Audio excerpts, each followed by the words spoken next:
17항 유아기에 죽은 신자들의 자녀. 우리는 하나님의 말씀에서 하나님의 뜻을 판단해야 하는데, 하나님의 말씀은 신자들의 자녀가 본성상 거룩한 것이 아니라 그들이 부모와 함께 포함된 은혜 언약 덕택으로 거룩하다고 증거한다. 따라서 경건한 부모는 하나님께서 유아기에 이 세상에서 불러가시길 기뻐하신 그들 자녀들의 선택과 구원을 의심하지 말아야 한다. 17항은 도르트 총회의 총회위원회의 초안에는 없습니다. 그 후에 긴 논쟁이 있고 나서 부록으로 17항을 첨부했습니다. 총회의 대표들은 이 항목의 정확한 단어 사용에 대해 의견이 나누어 있었습니다. 선택과 유기를 영화들과 관련해서 논의해야 하는가와 같은 질문들에 대해 논쟁을 시작했습니다. 아르미니우스주의자는 이 질문에 대해 부정의 답을 하면서 유아들이 주님을 믿을 수도 없고 하나님께서 유아들 안에 어떤 믿음도 하실 수 없기에 우리는 유아기에 죽은 자녀들에 대해서는 선택을 말할 수 없다고 했습니다. 또한 유아들은 복음을 거부할 수도 없으므로 유기에 대해서도 아무 말을 할 수 없다고 주장했습니다. 원죄만으로는 유아들이 정죄받지 않으며 유아들은 대략 무죄하므로, 따라서 아르미니우스주의자들은 모든 유아가 구원받았다고 결론 내렸습니다. 이것은 물론 오래된 펠라기우스주의의 오류입니다. 펠라기우스주의자들은 오직 자범죄만을 고려하며 사실상 원죄 교리를 믿지 않았습니다. 아르미니우스주의자의 입장에 대항해서 도르트 신조는 17항을 작성했습니다. 17항에서 개혁교회는 영아기에 죽은 자녀에 대해 믿는 바를 고백했습니다. 짧은 고백이지만 매우 중요한 항목입니다. 우리 선조들이 언약의 자녀만을 이야기하고 있음을 주목하십시오. 은혜 언약 밖에 있는 자녀들에 대해서는 어떤 판단이나 의견도 내리지 않았습니다. 총회에 참석한 어떤 대표는 비록 아르미니우스주의자처럼 모든 유아가 무죄하기 때문은 아니라고 했지만 언약의 자녀뿐 아니라 이방 민족의 유아들까지 포함하여 모든 유아가 구원받았다는 의견을 말하기도 했습니다. 어떤 칼빈주의 신학자는 유아기에 죽은 자녀들은 택함받은 자며 성령님께서 유아기에 죽은 자녀들을 중생하게 하셨기 때문에 구원받았다고 주장하기도 했습니다. 도르트 총회 시대뿐 아니라 그 이후에도 모든 자녀가 구원받을 것이라고 믿는 칼빈주의 신학자들이 적지 않게 있었습니다. 그중 잘 알려진 분들로는 위대한 장로교 신학자인 워필드, 그 이전에는 찰스 하치, 또한 잘 알려진 스펄전이 있으며 심지어 위대한 침례교 신학자인 존 길도 그러했습니다. 존 길 역시 아마도 모든 자녀가 구원받을 것이라는 견해를 가졌습니다. 신학의 체계에서 유아기에 죽은 자녀에 대해 존 길은 비록 유아기에 죽은 자녀들의 선택이 우리에게는 비밀로 감추어져 있고 게시되지 않았지만 아무도 선택받지 못했다기보다는 모두 선택되었다고 합리적으로 추측할 수 있으며, 사랑의 판단을 따른다면 오히려 그렇게 결론을 내릴 수 있다고 말했습니다. 도르트의 선조들은 그런 식으로 말하는 것을 주저했습니다. 선조들은 이런 견해가 확고하게 성경을 바탕으로 삼았는지 절대적으로 확신하지 못했습니다. 물론 도르트의 선조들도 모두 그렇고 우리도 역시 워필드와 스펄전이 옳았기를 소망합니다. 하지만 이런 주장에 대한 성경적 근거가 정말 있습니까? 도르트 총회의 대다수는 여기서 주저했습니다. 선조들의 바람과는 달리 이런 입장에 대한 성경의 어떤 명백한 가르침도 찾을 수 없었습니다. 그러하기에 도르트의 선조들은 안전한 위치를 위해 오직 신자의 자녀들에 대해서만 이야기를 했고, 나머지 세상의 자녀들은 온 세상의 재판관이신 하나님께 오직 옳은 일만 하시는 하나님의 손에 맡겨 드리는 것에 만족했습니다. 웨스트민스터 신앙고백도 10장 3항에서 이와 같은 자세를 취한다는 사실에 주목하는 것은 재미있는 일입니다. 영아기에 죽은 택함받은 영아들은 성령님을 통해 중생했고 그리스도로 말미암아 구원받았습니다. 성령님께서는 당신이 기뻐하시는 때와 장소와 방법을 따라 역사하십니다. 웨스트민스터 신앙고백은 언약 밖에 있는 자녀의 상태와 영원한 운명에 대해 어떤 말도 하지 않습니다. 성경은 불신자의 자녀들의 영원한 운명에 대해 침묵합니다. 하지만 성경은 신자의 자녀에 대해서는 우리에게 가르쳐 주는 바가 있습니다. 성경은 먼저 언약의 자녀와 불신자의 자녀의 차이를 말합니다. 성경은 오직 믿는 부모에 대해 너희와 너희 자녀들에게 약속을 주셨다고 말합니다. 사도행전 2장 39절. 다른 이들에게는 그렇게 말씀하시지 않습니다. 또한 은혜의 언약 안에서 태어난 아이들은 깨끗하다고 여기며 언약 밖에서 태어난 아이들은 깨끗하지 못하다고 말합니다. 믿지 아니하는 남편이 아내로 말미암아 거룩하게 되고 믿지 아니하는 아내가 남편으로 말미암아 거룩하게 되나니 그렇지 아니하면 너희 자녀도 깨끗하지 못하니라. 그러나 이제 거룩하니라. 고린도전서 7장 14절. 비록 남편이나 아내나 부모 중 한 명만 그리스도인이라 하더라도 두 사람의 연합에서 태어난 자녀는 거룩하게 여겨집니다. 주관적인 의미에서 거룩한 것이 아니라 언약적으로 거룩하다는 것입니다.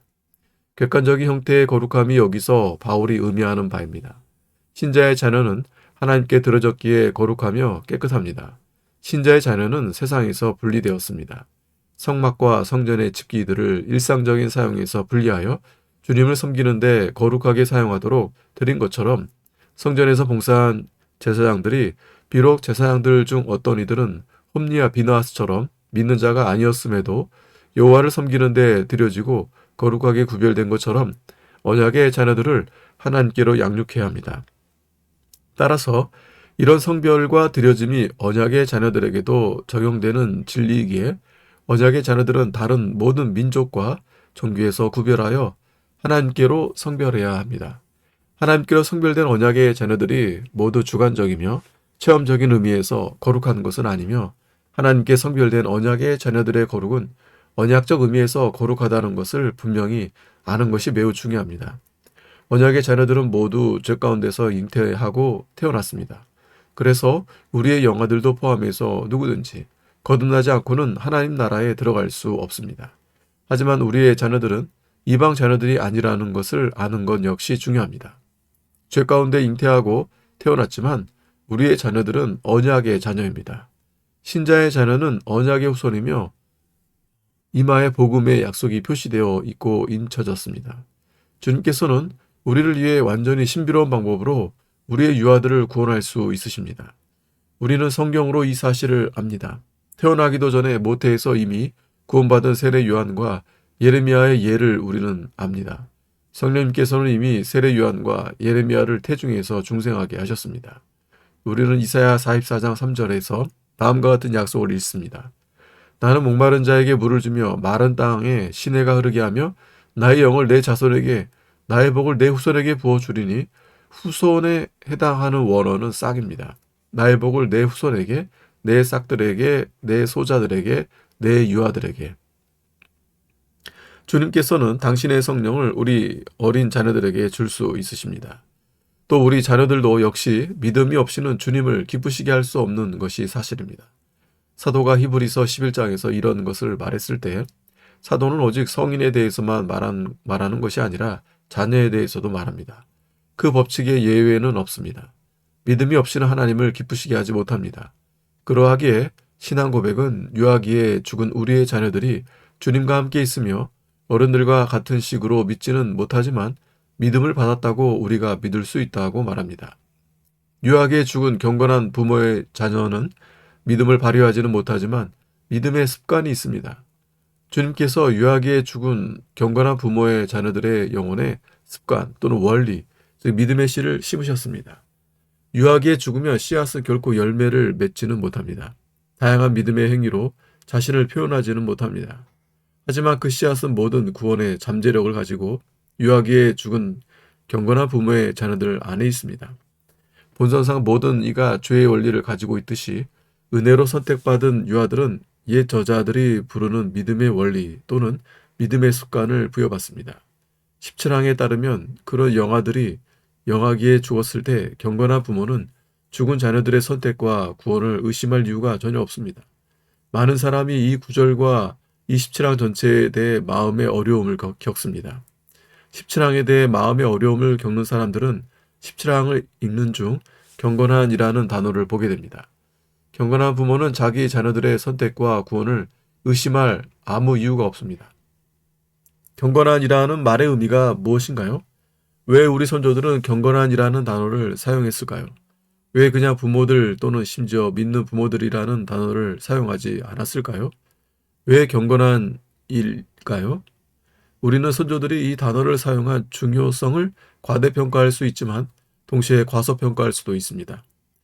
경건한 부모는 단지 신앙 고백을 하는 신자들과는 다르며 그 이상입니다. 경건한 부모는 행실을 통해 자기 자녀들에 대해 마음을 쓰고 있음을 분명히 있음을 보여줍니다. 단지 자녀들이 자라나서 사업에 성공하고 사회에서 잘 되는 것뿐 아니라 무엇보다 자녀들의 영원한 복락에 큰 관심을 기울입니다. 경건한 부모들은 자녀들이 아프거나 죽을 때만 주님께 기도하는 것이 아니라 항상 심지어 자녀들이 매우 건강할 때도 자녀들을 걱정합니다. 경건한 부모는 자녀들을 위해 주님께 부르짖습니다. 경건한 부모는 자녀들이 구원받았고 그리스도의 보혈 아래에 있다는 것을 알기 전까지는 전혀 안식하지 못합니다. 따라서 경건한 부모는 자녀의 구원을 가볍게 얘기하지 않습니다.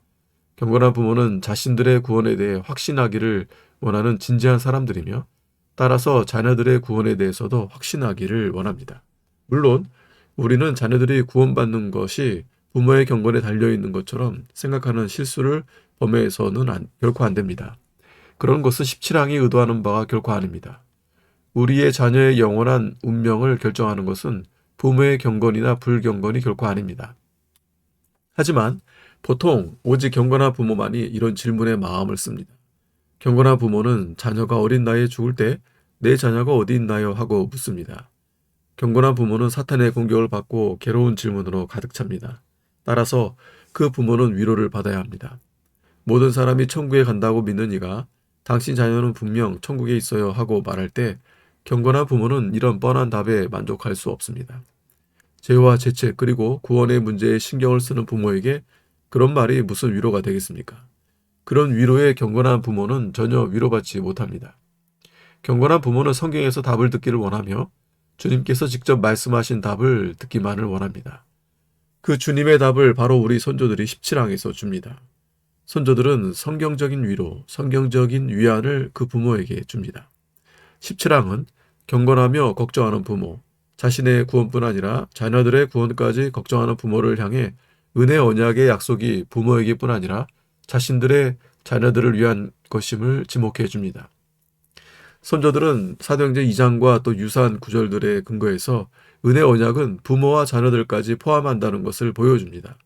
이것은 자녀의 무덤가에 서 있는 부모에게 종종 위로가 되었습니다. 이런 문제를 신학화해서 유아의 구원에 대한 어떤 입장을 취하는 것은 쉽습니다. 하지만 당신이 그런 일을 직접 겪게 될 때 오직 위로가 되는 것은 당신의 삶에 은혜의 손을 얹으신 하나님께서 은혜의 손길을 당신의 어린 자녀에게도 얹으셨다는 것만이 위로가 됩니다. 내가 나의 구주로 알게 된 하나님께서 나의 자녀에게도 자비를 베푸실 것이라는 사실을 아는 것이 얼마나 위로가 되는지요. 신조가 경건한 부모에게 이 위로를 말하고 있다는 것을 주목하십시오. 하지만 스스로 감히 경건하다고 말하지 못하는 사람들은 어떤 위로도 받을 수 없다고 말하는 것이 아닙니다. 자신을 스스로 경건하다고 쉽게 말할 수 있는 사람이 어디에 있겠습니까?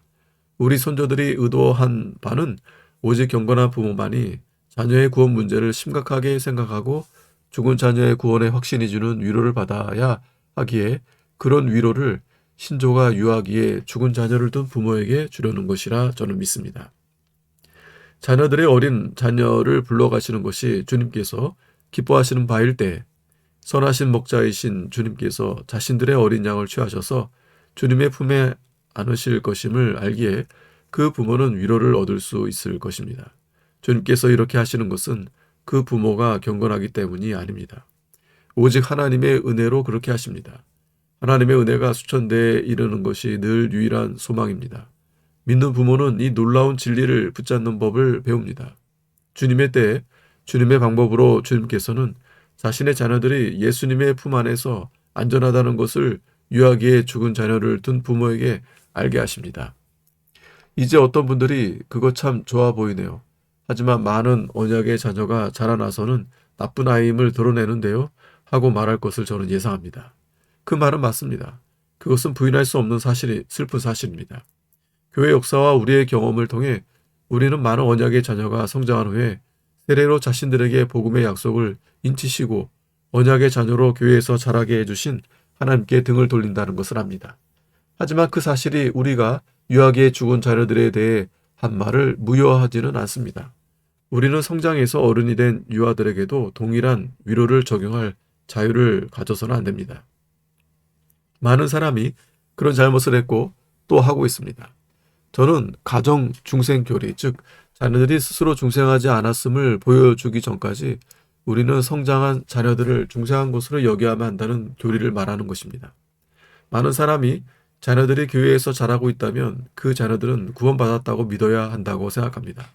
이 가정 중생론에 따르면 우리가 언약의 자녀들에게서 어떤 긍정적인 믿음의 열매나 회개를 찾을 필요가 없습니다.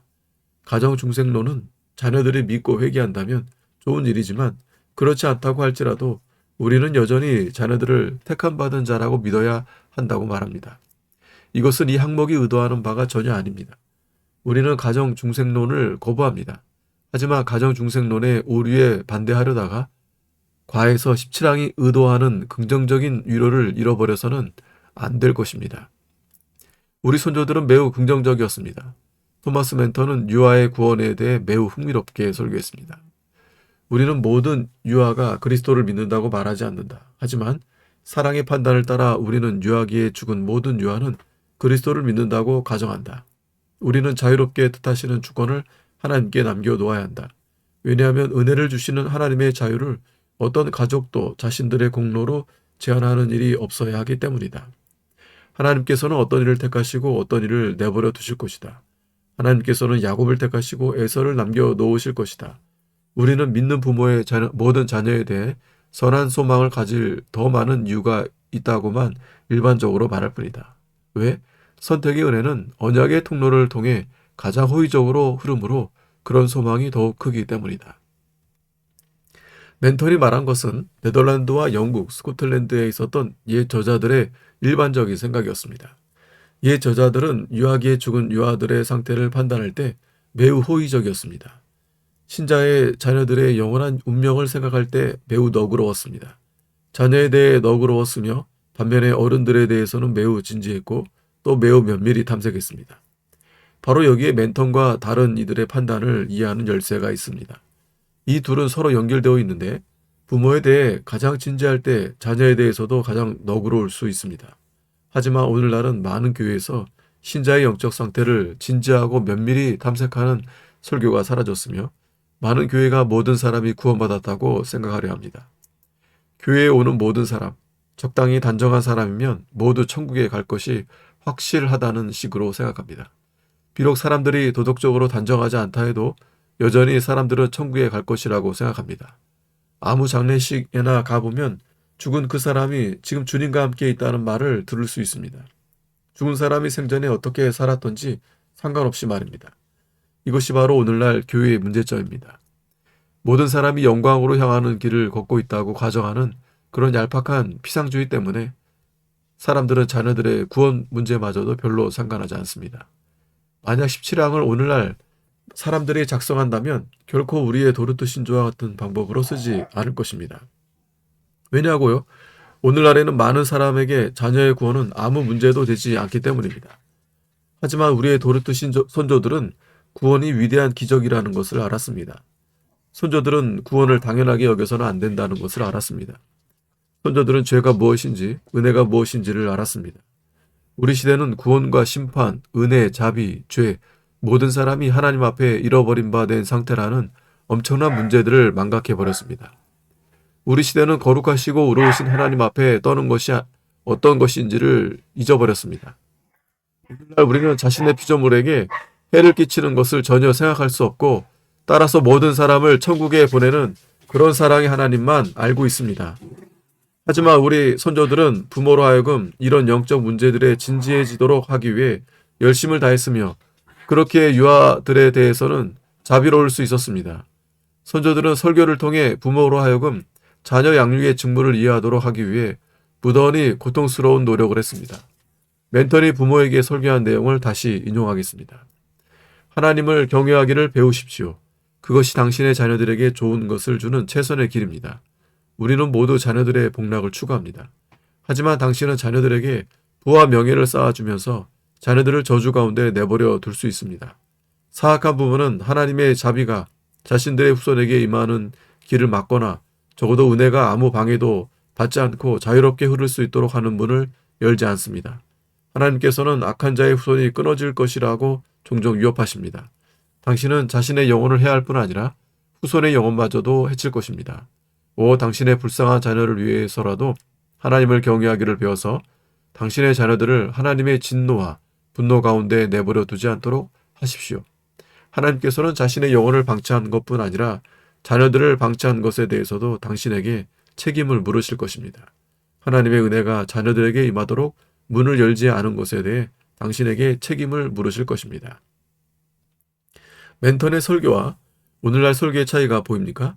자신들이 애써 섬긴 회중을 향한 멘턴과 다른 설교자의 설교가 참으로 두드러지게 복을 받아 그토록 많은 경건한 부모가 그 시대에 있었던 것은 성령 하나님의 은혜로 말미암은 것입니다. 어린 나이에 자녀들이 참 많이 죽던 시대였지만 많은 경건한 부모는 죽은 자녀들을 향해 그토록 큰 소망을 누릴 수 있었습니다. 유아 사망률이 엄청나게 높아 10명의 자녀 중 한두 살이 되기 전에 사망한 아이가 7, 8명에 이르는 것은 흔한 일이었습니다. 그러하기에 이런 부모들을 위해 유아기에 죽은 자녀의 구원 문제는 매우 중요한 사항이었으며 그래서 우리 자녀들에 대해 어떻게 생각해야 하나요? 와 같은 주제들을 종종 설교했습니다. 그 답이 무엇인지 궁금합니까? 경건한 부모는 하나님께서 유아기에 이 세상에서 불러가시길 기뻐하신 그들 자녀들의 선택과 구원을 의심하지 말아야 한다입니다. 소년 소녀들이여 여기에 또한 여러분들을 위한 경고가 있습니다. 여러분이 아기였을 때는 부모님이 여러분에 대한 책임을 지고 있었습니다. 여러분은 부모에게 속해 있었고 스스로 행동을 취할 수 없었습니다. 그때는 여러분이 믿음과 회개의 증거를 보여줄 수 없었습니다. 그러나 이제 여러분은 자라났고 분별하고 이해할 수 있는 나이에 이르렀습니다. 이제는 상황이 바뀌었습니다. 우리는 여러분에게 믿음과 회개의 증거들을 기대합니다. 성인들만 의에 대한 굶주림과 목마름 같은 선택의 열매를 보여줘야 하는 것이 아니라 여러분의 삶에도 반드시 그런 열매들이 있어야 합니다. 어린이가 어른이 하는 식으로 종교에 대해 이야기를 나누지는 않지만 우리가 주님을 안다면 그 증거는 우리의 삶 가운데 나타날 것입니다. 반드시 열매를 맺어야 합니다. 여러분의 부모님이 여러분에게서 그런 열매들을 바라고 있고 여러분의 목사님이 자신의 설교에 하나님께서 복 주셨다는 표를 바라고 있고 기다리고 있습니다. 우리는 하나님을 경외하는 소년 소녀들이 교회 안에서 자라고 있기를 바랍니다. 젊은이들이 주님께로 돌아와 진지해지며 유년 시절의 어리석음을 뒤로하고 자신들의 구원을 구하는 성숙한 남자, 여자가 되는 것을 보는 것이 얼마나 큰 복입니까? 우리 부모와 목사님만이 그런 열매를 찾는 것이 아닙니다. 무엇보다 주님께서 포도밭에서 그토록 많은 수고를 한 포도밭 주인이 포도밭의 열매를 보기 위해 온 것처럼 여러분에게서 열매를 구하십니다. 하나님께서는 자신의 포도밭인 교회에 오셔서 열매를 보기 원하십니다. 우리 하나님께서 열매를 보기를 기대하십니다. 하나님께서 여러분에게 그토록 많은 수고를 행하지 않으셨습니까? 여러분이 태어난 때부터 여러분이 세례를 받은 때부터 하나님께서는 자신의 보살핌으로 여러분을 감싸셨습니다. 하나님께서는 여러분에게 바른 것을 가르칠 부모를 주셨고 여러분에게 설교하고 교리문답을 가르칠 목사도 주셨습니다. 그리고 이제 주께서 말씀하십니다. 너는 이제 17, 18살 또는 좀 더 적거나 많은 나이가 되었다. 너는 어떠하냐? 이제 여러분은 스스로 하나님 앞에 서야 합니다. 더는 부모님 뒤에 숨을 수 없습니다. 이제 삶과 죽음의 문제를 붙잡아야 합니다. 여러분은 삼위 하나님의 이름으로 세례를 받았습니다. 그것은 아주 큰 특권입니다. 여러분은 세상에서 구별되어서 하나님의 은혜로운 언약의 집행 아래 있었고 복음 설교들을 들었습니다. 그러하기에 이 질문을 드립니다. 복음의 약속을 믿고 구원에 이르기를 구합니까? 그리스도를 여러분의 구주로 알기를 원합니까? 소년, 소녀 여러분, 청년 여러분, 구주 예수님을 나의 구주라고 부를 수 있습니까? 주 예수님의 부르심과 청함을 거부하지 마십시오. 여러분이 세례를 받을 때 약속하셨고 그 이후에도 계속 약속하신 하나님의 은혜를 거부하지 마십시오. 하나님의 성령으로 여러분의 마음에 역사해달라고 주께 애원하십시오. 하나님께서는 그럴 능력이 있으시며 기꺼이 그렇게 해주기를 원하십니다. 여러분이 하나님께 구원받기를 원하는 것보다 하나님께서 여러분을 구원하기를 더욱더 원하십니다. 하나님을 찾으십시오. 하나님께서는 아주 어린 아이에 대해 말씀하십니다. 어린 아이들이 내게 오는 것을 용납하고 금하지 말라. 하나님의 나라가 이런 자의 것이니라. 누가복음 18장 16절. 주님은 또 말씀하십니다. 일찍 나를 찾는 자들이 나를 만날 것이니라. 잠언 8장 17절. 아멘.